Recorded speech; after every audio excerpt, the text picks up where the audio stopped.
So usually when I do have doctors on, I guess I should say, I'm very nervous to fully trust what they say, but this woman's had her whole livelihood basically taken away from her in 2021 and beyond. She's still fighting for against all the gobbledygook nonsense. And I do trust her because she's actually trying to do the right thing. This is Dr. Mary Talley Bowden. You might have seen her on many podcasts. She has her own podcast. We'll talk a little bit about that. She does have her own book out, Dangerous Misinformation, the Virus, the Treatments, and the Lies. You can also get the book tape on Amazon as well as the book.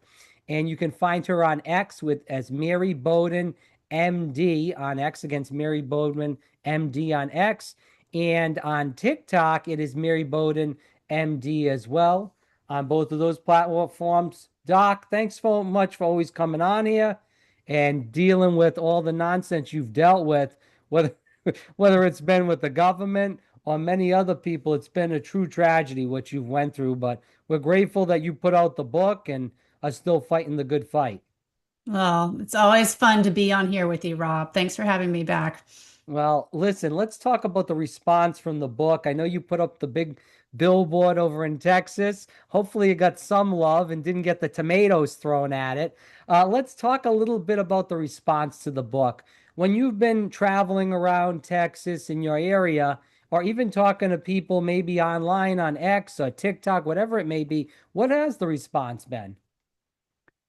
Oh, it's been great. It's frustrating to me because it takes so long to, I completed the book over a year ago, and it takes a long time from that completion point to actually getting it published. So then some of it feels like it's a little bit stale.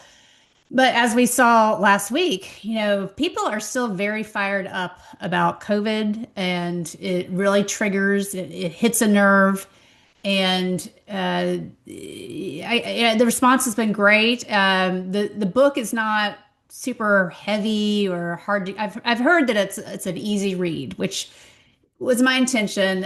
It's short. You could read it in one day. You could take it to the beach. It's kind of my tell-all. So I do so many interviews, but it's really hard to get into the details. In the book, I name names, and it's just sort of my memoir, but hopefully it'll inspire people to fight back. And unfortunately, nothing has happened. Even with the new administration, really nothing, absolutely nothing has happened. People are still getting these shots. Yeah, there's been some public shaming of Fauci, but even Fauci is going to walk away straight scot-free. Yeah. I was on a conservative radio station over in Delaware, our former president's state. But regardless of that, there are some conservatives over there. And they asked me the question, do you think that Fauci will ever go to jail? And I said, anybody that believes that is a friggin' moron. They're living in la la land by themselves. And apparently, there's people that are conservatives that are watching these hearings, which I think is political theater. It's like WWE wrestling, where you have the Democrat, the Republican, and behind the closed door, they're all giggling at you and I. And there's people that think that something's going to happen here where this is all just theater to me. In fact, I haven't even watched the full 3 hours of the testimony because honestly, it has no effect on my life. Nothing that they say or do is going to help me feel better. So who cares? Yeah, yeah, I completely get it. I mean, I will say, like, psychologically watching it, I found it gratifying. Just having people yelling at him, and he could have responded, but the fact that his lawyers were telling him he couldn't say anything. I mean, there's something of value to that, but like you said, any kind of real consequences just not going to happen. And the other thing that frustrates me is you have all these politicians on the anti-Fauci bandwagon, but they're not calling out the COVID shot, which is an even bigger fraud than Fauci, right? And they're still giving this shot to children, and they haven't helped the injured. And so, like you said, it feels like political theater, and nothing's really going to happen. And pulling the shots off the market is one thing that they really actually could do, and helping the injured, that's something they could do. Well, if they help the injured, then they have to admit to wrongdoing. They have to admit that the shots were poison. Then you do that, there's lawsuits up the kazoo, and the government will just end up going, well, it's already bankrupt, but it will go even more bankrupt than it already is, which I don't even know how that even works. But regardless of that, that's why they would never admit that. Plus, they're making tons of money off the childhood vaccines, flu vaccines, pushing all this stuff out. Why even put any of that into doubt even more than it already is?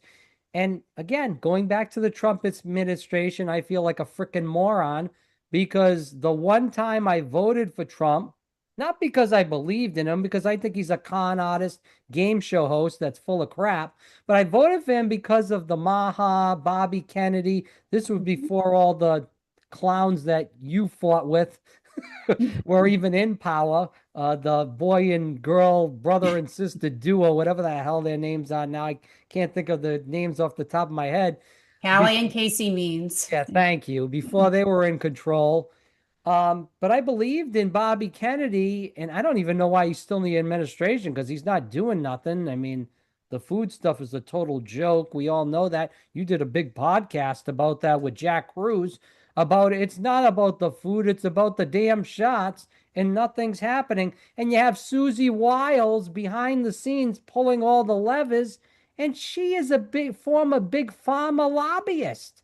So what Mhm. is she going to do? Stick up for her buddies that she's played with in the past. I mean, this Yeah. is common sense now. So, Yeah, it is. It's yeah, I think Callie Means hijacked the medical freedom movement and is a misdirection strategy. Get everybody off topic, focus on food, focus on chronic disease.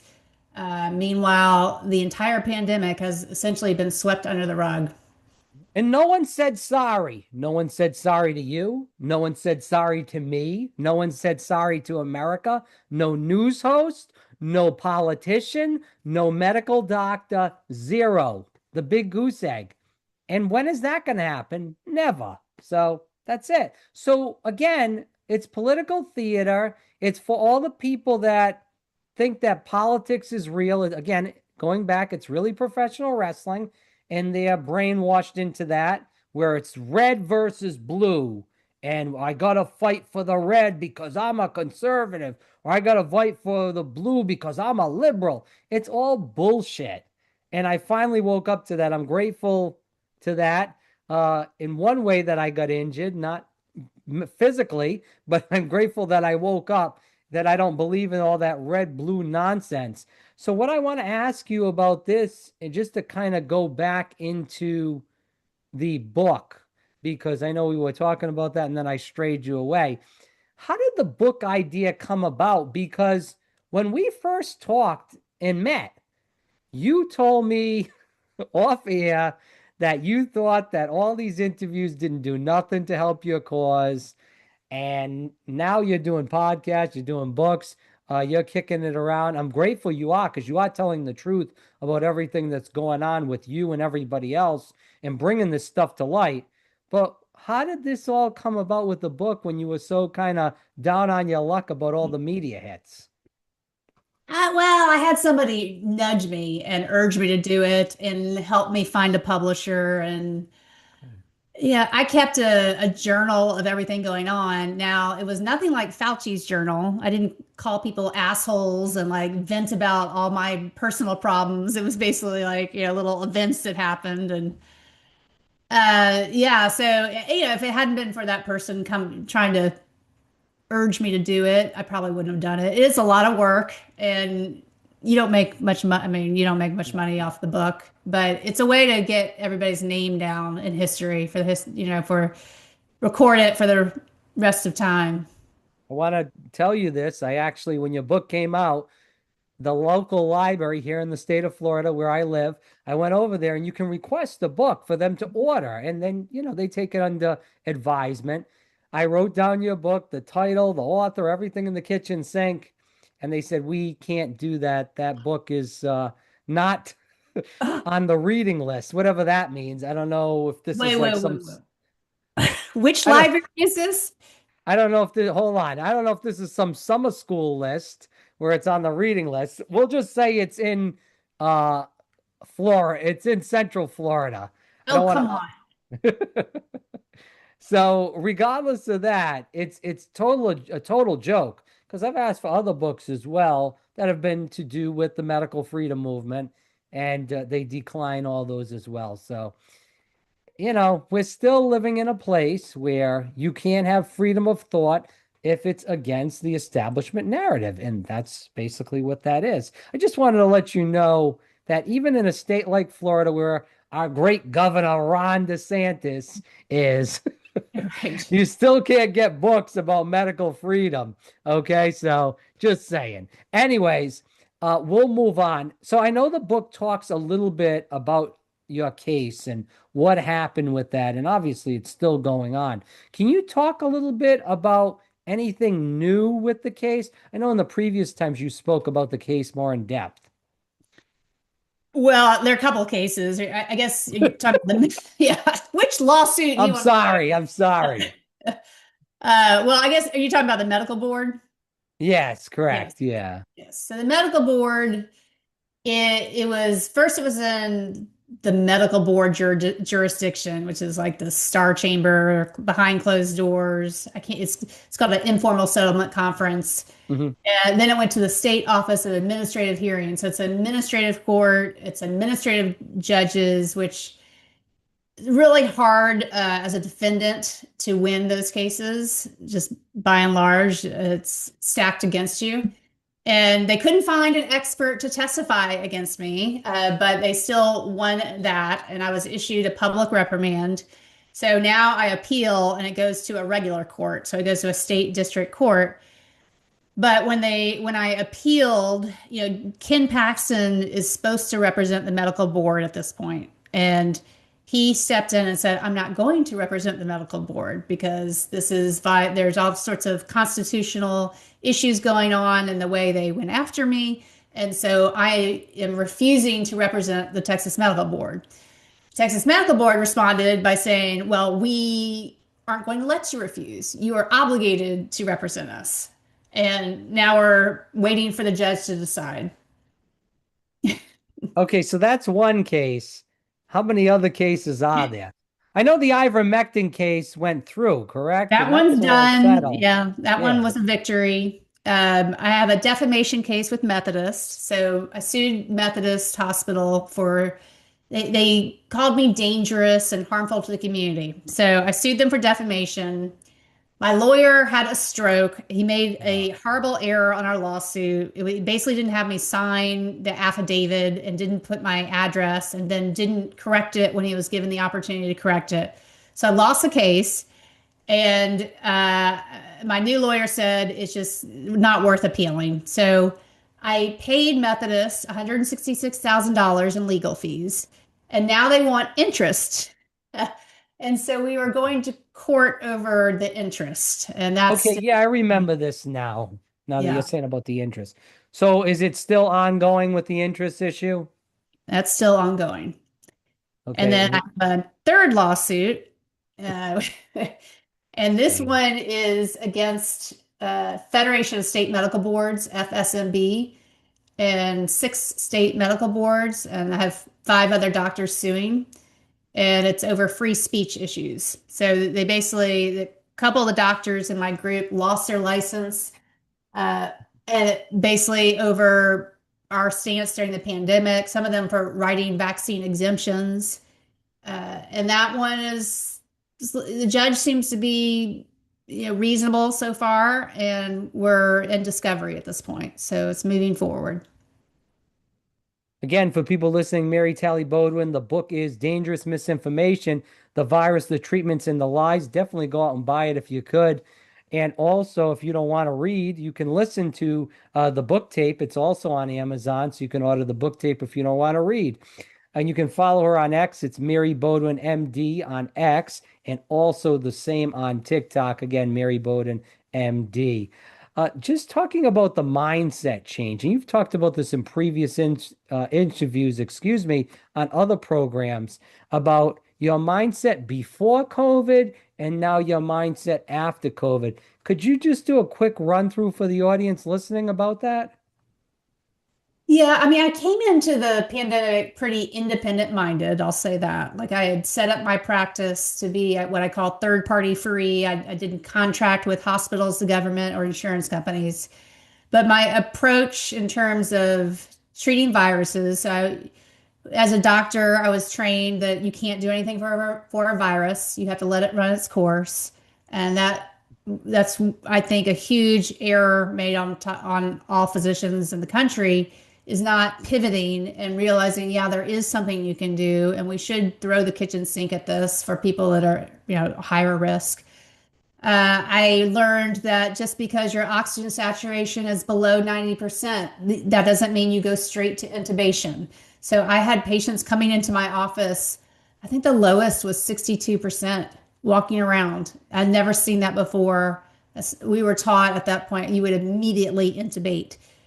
But this patient refused to go to the hospital. And so I had to mentally prepare for the fact that he might die in the office, and we treated him with as much as we could, and we brought him back every day, and he survived. So that changed my thinking on what is the true meaning of a low oxygen saturation. When do you really have to intubate?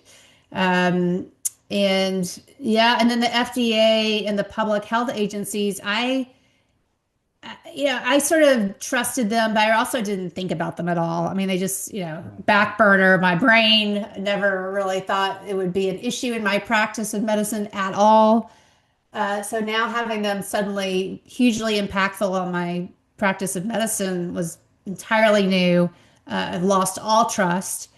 And then finally, vaccines in general. I had always assumed they were safe and effective. That's what the way I was taught. I personally have never seen a vaccine reaction for other shots from COVID, but I'm not a pediatrician, so I'm not, wouldn't be something I'd see anyway. But I just took it on blind faith that vaccines are safe and effective.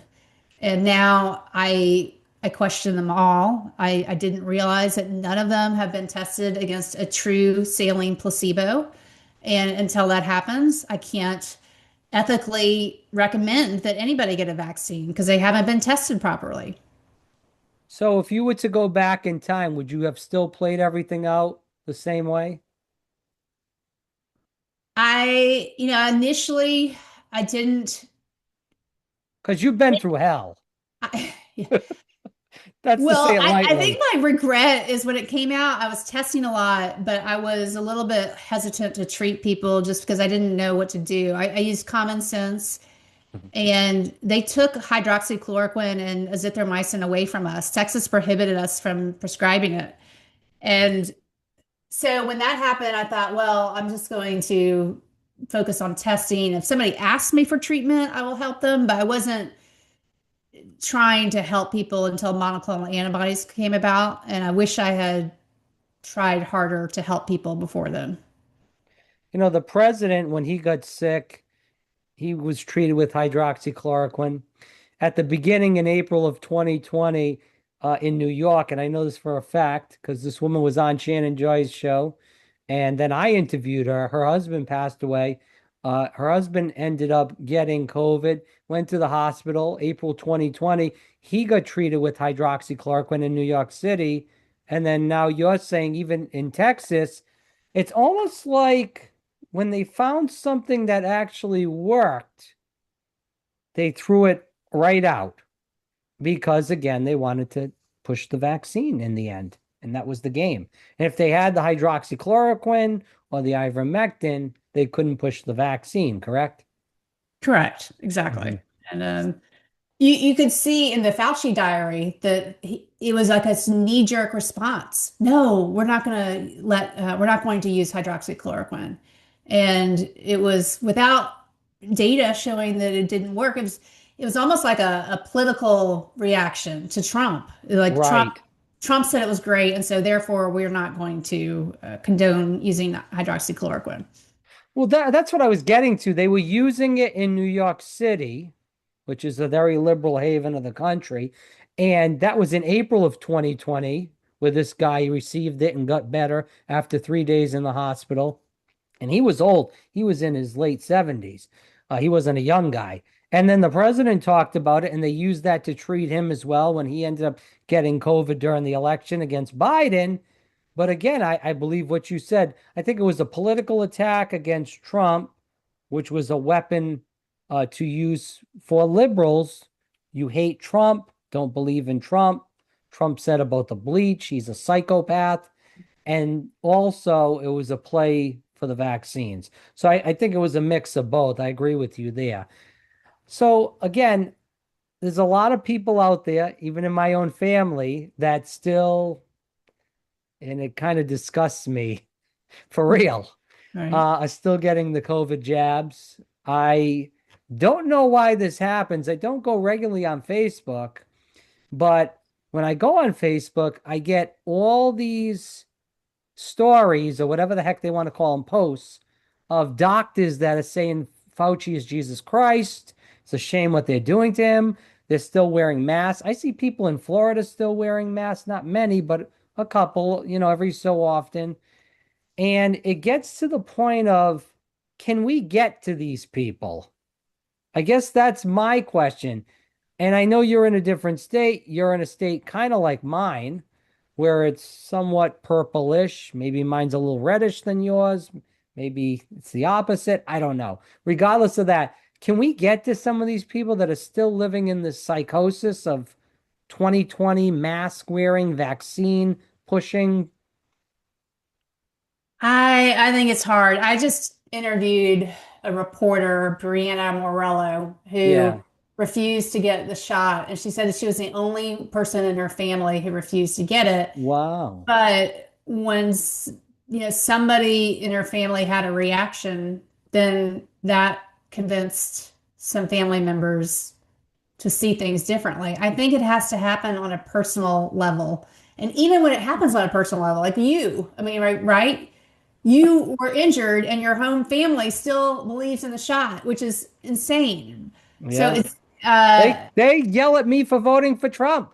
I'm not happy I voted for Trump, but I voted for Trump because of a medical reason, not because I like him, not because I think he's a great guy. As I alluded to in earlier on in the meeting, the interview, whatever we want to call it, that I think he's a psychopath, narcissist, used car salesman. I don't think he's doing a good job at all. I think he's doing a horrific job with the country. But yes, I have people in my own family. I've stopped talking to friends Mhm. that are still getting the shots, that make fun of me. I've had friends that have said, just because you had a bad reaction doesn't mean everybody's going to get it. Mhm. And I say, whatever, man. If that's what you want to do, you and your wife, God bless you. I could never date a woman like that. I'm totally out of that game. And my mindset has changed about, even if I get married and have a kid with a woman, even to have the kid in the hospital, because I don't even trust any of what goes on in there. Who knows how they could jab them without you even knowing? Like, I'm just totally out of that game. I'm for home birth. I'm for all kinds of different things that I would have never said I was for, just maybe, in 2020 or before that. And Yeah. now it's a wholly, totally different game because, again, generalization. Most of the doctors are psychopaths, but there are a few good ones, such as yourself. But I don't trust any of these doctors now. Dentist, a cardiologist, primary care, zero, none, zilch. Anyway, sorry to go off on a tangent, but yeah, it's truly sad that your own family doesn't believe you got injured because they're living in a psychosis where they believe almost the doctor is on the pedestal with Jesus Christ. Yep. It's like a And it's religion, a cult leader, right? and it's these old people. I'm sorry. It's the majority of these people are the old people. Yep. I So, agree. It's hard to break through. They're very trusting of their doctors. well, it was that mindset that they were brought up in when they were younger, was to trust authority, trust the government. And listen, I was brought up in that mindset too. And now again, once you get injured and the chips are down, you see who's with you and who's against you.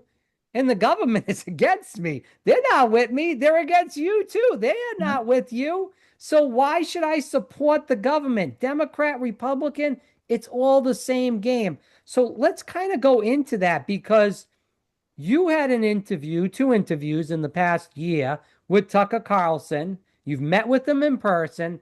I'm very kind of intrigued about what's behind his curtain. And again, you're not his wife, you're not his best buddy, but I want you to kind of insinuate what you believe is behind the curtain. So let's ask this question. What do you think about this kind of alliance now between Tucker Carlson, Marjorie Taylor Greene, and Thomas Massey? What is going on there in your mind? Because you've met these, well, specifically Tucker in person and talked to him multiple times.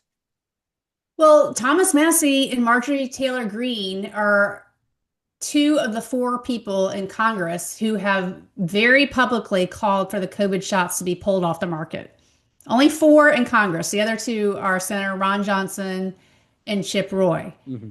And now the only one who's going to be left in power is Ron Johnson because Chip Roy got voted out and Thomas Massey got voted out and Marjorie Taylor Greene dropped out. So to me, that's a strong litmus test. So I've done a lot of interviews. He is the most forthright person that I've ever interviewed with in terms of like before and after the interview, making conversation. He told me things that was surprised that you would tell me, right? Given Mm-hmm. that you're such a public figure. And he's also super sharp. Right before the interview, he started reciting Chaucer. I mean, random. Like I was blown away by that. And then he's just I do not talk to him often, but here and there, and he's very humble and down to earth and uh I think he's a good person. Okay. Because, like, I see him interview a lot of interesting people, but he has on I would say regularly, it's not every day, but every so often, someone like you, someone like Jimmy Dore. And, I watch Jimmy Dore pretty consistently, and he's vaccine injured as well. And with that said, he actually is a Bernie guy or was a Bernie guy until all the shenanigans happened with Bernie, and that's how I felt I was as well. So it's very intriguing, I guess, is the alliances that are coming around with Tucker right now. The people that they're maybe liberal, but they're not psycho liberal, and they do believe in a lot of the same things that he believes in. That's just kind of what I'm trying to get behind the curtain about. When he talks about vaccines with you, do you feel like that's a truthful issue to him? Do you feel like that's real? Yeah. I mean, Okay. he came out last week and said that he stood up at Fox when they were trying to Right. mandate the shots for his employees. And then I just spoke to Brianna Morello, and she said that she thinks that he's the only one at Fox that did that. All the Megan other, Kelly got injured. She did it. yeah, but the Tucker protected his staff, Mhm. and he was outspoken about things while he was on Fox. He was one of the earliest, if not the earliest. And you look at some of the old footage monologues that he did on Fox, and he called things out very early. He called Fauci a hypocritical buffoon in July of 2020, which is all he had.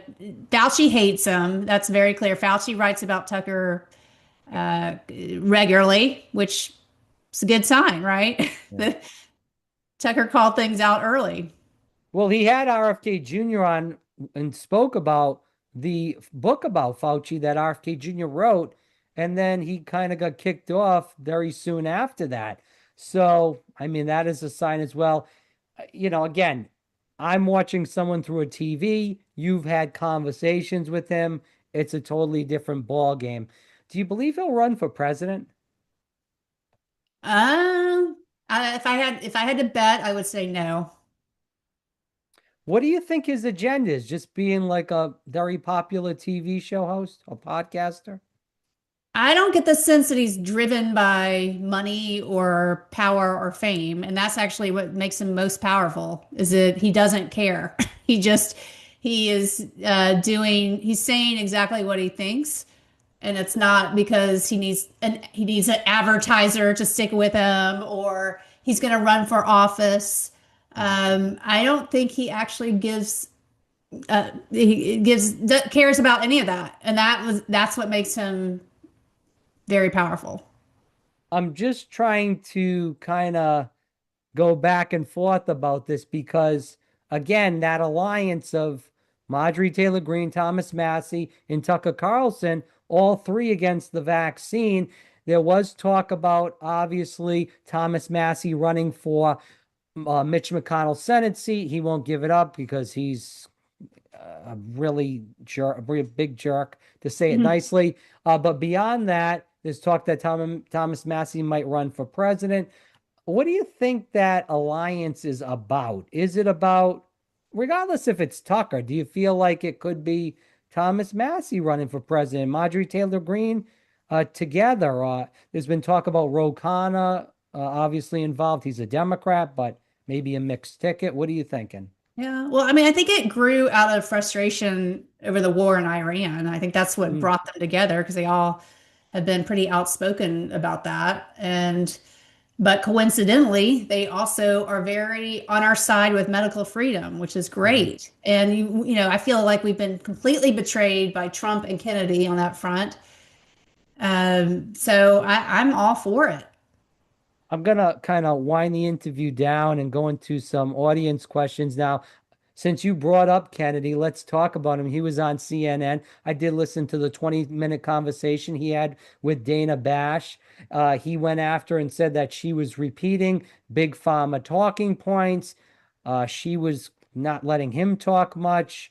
She was kept saying, and I told this to my friend as well, that's a nurse, and I said to her, I said, Dana Bash keeps saying she has these studies about the COVID vaccine and how it was so great for people that took it. But he asked her to name the studies and then she would kind of flip it Mhm. and just like move on to another subject or go after him. And then he said that she was repeating basically in different wording, Big Pharma talking points. Were you happy with Kennedy's appearance on CNN, or was that just basically the Dr. Fauci where everybody's yelling and screaming at him, but nothing's going to happen? I mean, it gave me great pleasure to watch that 20-minute exchange. I mean, even if it's theater, I loved it. I loved every minute of it. One thing that's interesting, that was the second time in a week that he has mentioned the fact that there's absolutely no upside for a child to get these shots. And so I'm wondering if he's planting a seed and that maybe this is a hint, this is foreshadowing that they're going to do something about pulling the shots, at least for kids. That's my hope. Again, our friend Robert Malone Mhm. was or I should say your friend.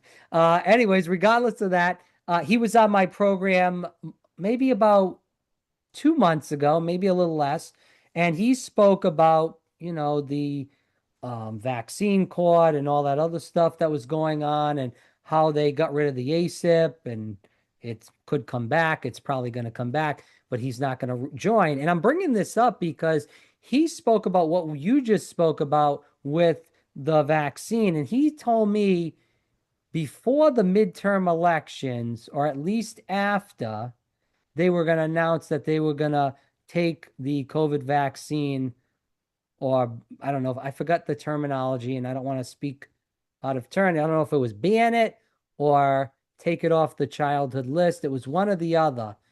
So kind of what you're saying is almost what he was alluding to as well. At that time, he was somewhat in the administration. Now he's out.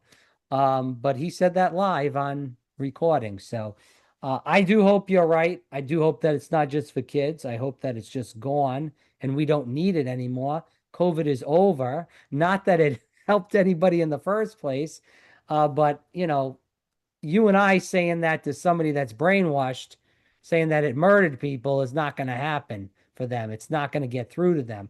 But if Mhm. we say, hey, COVID's over, you don't need this anymore, at least we can get rid of it so no one else takes it. That would Mhm. be the best positive thing, I think. So I just wanted to say that for what you just stated. We're also seeing Trump pushing Kennedy. There was a big article in the Wall Street Journal about this on vaccines in general, specifically on autism. Do you think that's just because the election is about to come around and Trump needs those Maha moms and dads to go out and vote for Republican candidates up and down the ballot? Oh, no doubt, no doubt whatsoever, right? He knows that he is He's pissed off toast. Maha. He's pissed off medical. He doesn't care about medical freedom, but No. he did get they both owe their power to medical freedom more than Maha. Medical freedom, Maha grew out of medical freedom and then completely turned its back on us. The Maha report mentions nothing about the pandemic, nothing about mRNA. And meanwhile, people supported Kennedy because of what happened during the pandemic, not because of autism. But Kennedy's first loyalty is to the autism crowd. And so it's understandable that I believe that Kennedy is not coming out, not lashing out against mRNA or the pandemic, because if he does, Trump will fire him. And so he's holding on to his power to go after autism, go after the childhood vaccines. Yeah, no, I agree with you 100%. I would rather see something done than nothing. But I think it should all get done. I want to kind of move on to what's going on in Texas. Now, there is a big Texas Senate race between um, Paxton, of course, and some wacko jacko Democrat. Uh, regardless of that, it's almost like I feel like they want the Democrat to win in Texas for some reason. Tallarico, or whatever the heck his name is, because they refused to put money in from the Republican Senate campaign into that race yet. What is your take on the state of the race there? Do you think that Tallarico is the next coming of Beto O'Rourke, or do you think that this is really a race? Yeah, it is interesting. I mean, he strikes me as an extremist, extreme Democrat, although I guess you could argue Paxton's a extreme Republican. But Paxton is, I think he's the best attorney general in the country. He has gone after so much. I mean, every time you turn around, there's another lawsuit. And so I don't know. I mean, I think that Texas is in jeopardy. I think that healthcare is turning Texas blue. I think that mandates started in Texas for a reason. And I think we've seen a big shift in the politics. We've had people moving into Texas from all over the country and diluting the values. So I do think it's risky. It's not a shoe-in for Paxton to win. So it's still going on as far as what you just stated about Texas with the healthcare, the medical board, a lot of people moving in are very far to the left. I know we talked about that a couple years back. That's still happening then? Or Well, how's it? yeah, I mean, I don't know if you saw, I posted something recently. We're looking at the top employers in the country per state, and most of the state, it's healthcare. Healthcare dominates the economy, and healthcare used to be primarily filled with Republicans, but that has shifted. Now, healthcare is primarily Democrats. And so they're just infiltrating the country. And Texas is home to the largest medical center in the entire world, and that's in Houston, Texas Medical Center. So it brings in people from all over the place and dominates our economy and changes the values. Geez, every time I think about Texas, I think about oil and big oil. But It's apparently healthcare. it is healthcare as well. Or healthcare is number one, and maybe oils too. I don't know. You know better than me. You're there. You fought with these people left and right.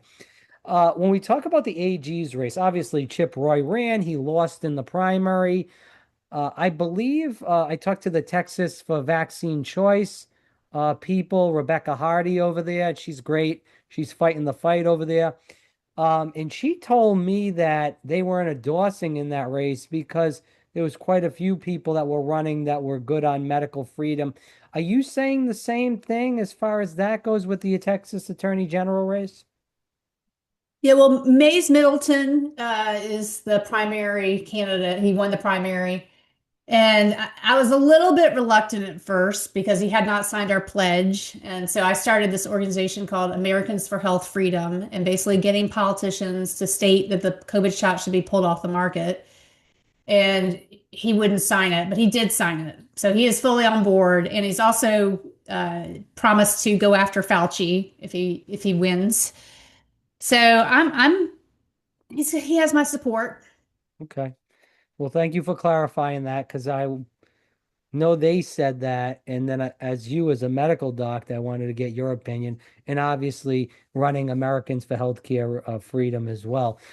Let's go, into what you're seeing as far as in your clinic, as far as COVID patients or vaccine injured patients. I'm sure you're still taking care of some of these people as well. Yeah, I spoke to somebody today that said, "Oh, COVID is bad. It's back." This was a patient who I guess had a relative that had COVID recently, but I have not seen any COVID. I haven't seen any COVID patients recently at all. I haven't Well, worried what about. they do is just to interrupt, and I want to get what you think on this. These people get sick, whether they get a bad cold or maybe they get the flu, and then they take the test, and the test, those, first of all, those tests are garbage. They've rubbed those tests on like apples and they turn with the Right, double right. lines for COVID and stuff like that. So don't trust those tests, they're a joke. So they take the test, it says they have COVID, and they could have multiple different illnesses. Then they don't even know it. They just trust the test. You agree with that, I'm sure, as well. That's an excellent point, right? Just because they say they have COVID does not mean they actually have COVID. So. Okay.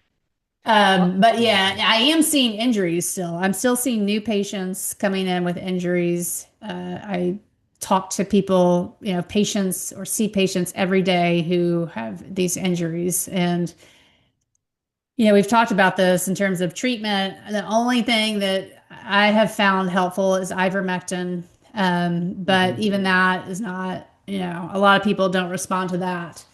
But there is have you heard about the treatment in Japan with Yeah, I the, was gonna just bring that up with you about what you thought about that because I did speak to I'm sure you know her from Instagram, the girl Lindsay Mhm. that's been over there back and forth. We texted a few times, and she's back over there, and she claims that she's like 95% better. But again, and I talked to Dr. Cruz about this multiple times, that the problem is you have to get over to Japan. It's Yeah. not like I'm going to Texas. Yeah. It's over $60,000 too in terms of Whoa. treatment. And it's usually about a month long. So it's not for everybody. But it seems to be the most effective thing that we have so far. He said there's a guy working on something as well. It wasn't McKernan, it was Mc something McLean or anyways, I don't know the exact name, so I'm not going to dwell on it with you, but he said that basically the FDA is the one that's going to have to push that forward or not. And again, it goes back to if they push these things forward, it's going to say that people were injured from the jabs. We go back to suing.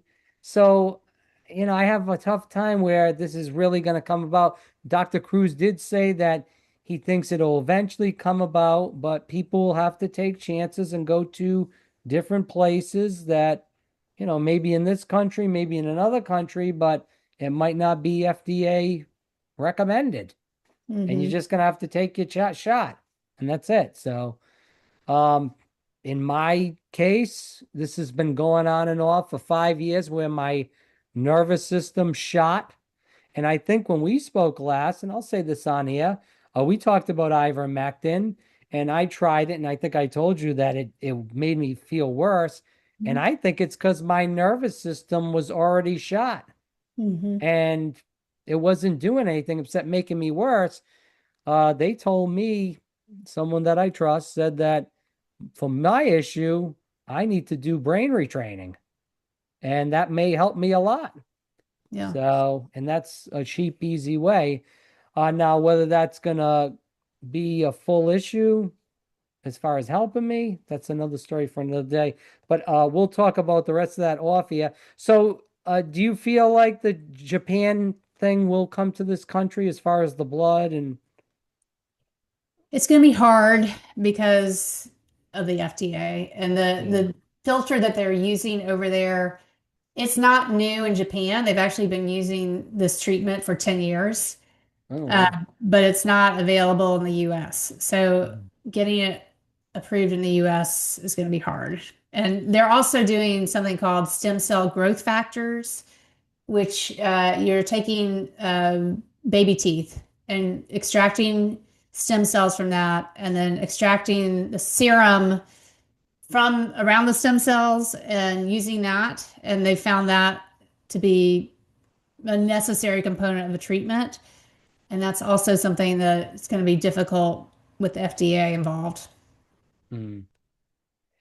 Well, again, you're going to have to figure stuff out for yourself. This is not a medical show. Don't take our advice. Seek out your own doctor. Try to find the right one. It's very hard to find out there. But the people that you're caring for, are they progressing forward or staying the same? Is it a mixed bag? Yeah, I've had two patients go to Japan actually, Oh, and wow. Okay. one says this is the best thing that he ever done, feels a lot better. One said she felt improvement, but she was hoping for more. But I don't think that she completed the entire treatment. I talked to a doctor that did the treatment. She's a pulmonary doctor, a critical care doctor, and she said it significantly improved her health. And she's not 100%, but she used to be bedridden and now she feels Yeah. much better. Well, I do hope it comes closer to this country and that people don't have to go to Japan, whether that's Canada, whether that's Mexico. God willing, hopefully it will be in this country. But anyways, what we can do is just pray and try to put our best foot forward. I do want to thank you for coming on the show, Dr. Mary Talley Bowden. It is Dangerous Misinformation, the virus, the treatments, and the lies. The book tape is also on Amazon. If you don't want to buy the book, you can listen to it on tape. And on X, it's Mary Bowden MD, and also the same on TikTok, Mary Bowden MD on TikTok. She's also the founder of American for Healthcare Freedom. I almost said reform. It does need reform, though. Yeah. But beyond that, we'll come to a close. But Doc, thanks so much for always coming on here. I always appreciate chatting with you and keep up the great work. Thank you, Rob.